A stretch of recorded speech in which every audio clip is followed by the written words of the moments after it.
Assalamualaikum warahmatullahi wabarakatuh. Salam dan bahagia Bapak Ibu Guru hebat. Saya Filza Ramawati, Guru SD Negeri 21 Pontianak Barat, calon guru penggerak Angkatan 9 Kota Pontianak. Kali ini saya akan memaparkan tentang koneksi antar materi modul 2.1 pembelajaran berdiferensiasi.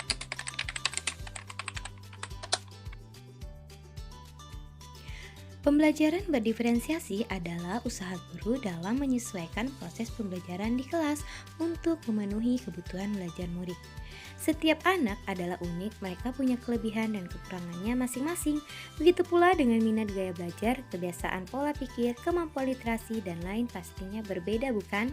Nah, disinilah diperlukan usaha guru untuk dapat memenuhi kebutuhan belajar murid yang berbeda-beda, agar mereka merasa nyaman saat belajar di kelas dan tentunya tujuan pembelajaran dapat tercapai.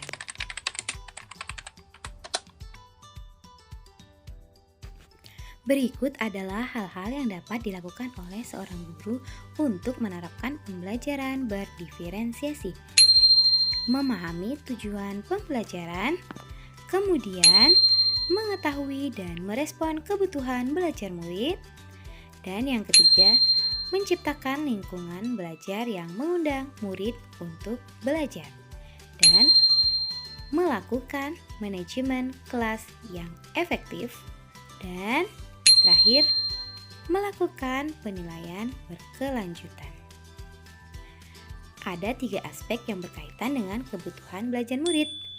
Kesiapan belajar, kemudian yang kedua, minat murid, dan yang ketiga, profil belajar murid. Kesiapan belajar murid yaitu kemampuan awal yang dimiliki oleh murid untuk menjenjang berlangsungnya proses pembelajaran. Oleh karena itu, guru perlu mengidentifikasi kesiapan belajar peserta didik agar mampu merancang strategi pembelajaran yang sesuai dengan kebutuhan peserta didik. Minat murid merupakan aspek kepribadian yang menggambarkan adanya kemauan, dorongan yang timbul dari dalam diri individu atau murid tersebut.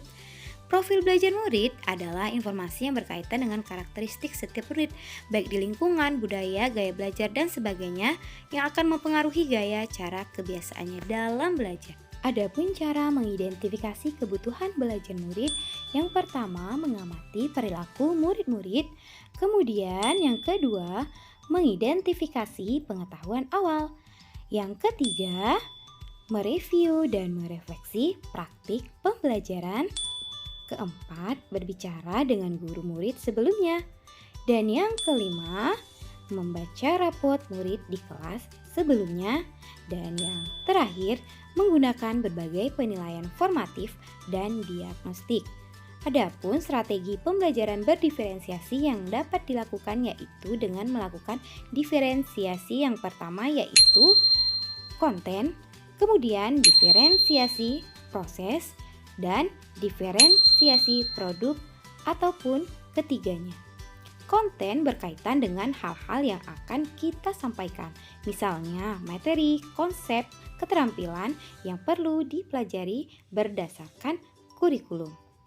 Kemudian proses yaitu kegiatan yang memungkinkan murid berlatih, memahami, memaknai konten dengan cara yang berbeda sesuai kebutuhannya.